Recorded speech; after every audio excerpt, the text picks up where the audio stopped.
चलिए, बहुत बहुत शुक्रिया रामचंद्र जांगड़ा जी न्यूज 18 के साथ बातचीत करने के लिए। राज्यसभा सांसद हरियाणा से रामचंद्र जांगड़ा एक बार फिर से विवादित बयान, लेकिन कहा कि वो तथ्यों के आधार पर नहीं लेकिन सुनी सुनाई बातों के आधार पर ये कह रहे थे कि सिंगू टीकरी बॉर्डर पर किसान आंदोलन के दौरान 2021 में आसपास के गांव से 700 लड़कियां गायब हो गई थी। उधर भारतीय किसान यूनियन संघर्ष के राष्ट्रीय अध्यक्ष सरनजीत सिंह ने जांगड़ा के बयान पर प्रतिक्रिया दी है।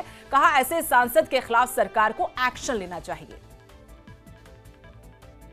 एक बयान सामने आया है जो रोहतक के बीजेपी के सांसद हैं रामचंद्र जांगड़ा जी, उन्होंने कहा कि टीकरी और सिंगू बॉर्डर से लगभग 700 लड़कियां गायब हैं और ये किसानों ने किया है।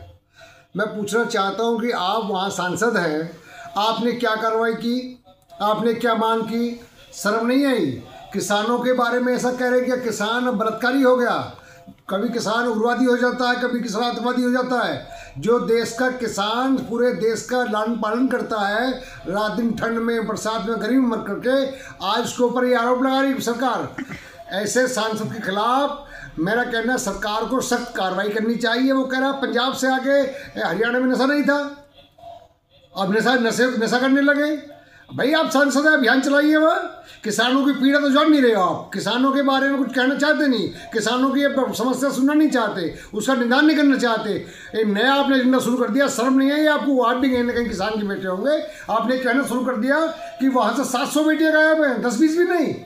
तो आपने क्यों नहीं करा? आपकी नैतिक जिम्मेदारी बनती है, आप वहाँ के सांसद हैं। तो विवाद ऐसा था जिस पर आपत्ति होनी थी, विवाद भड़कना था, जो बयान था उस पर, और इसी को लेकर सवाल किसानों की तरफ से उठाने शुरू हो गए। उनकी तरफ से कहा गया कि आप सांसद हैं, आप इस मुद्दे को उठा सकते थे, जांच की मांग कर सकते थे। फिलहाल रुकेंगे।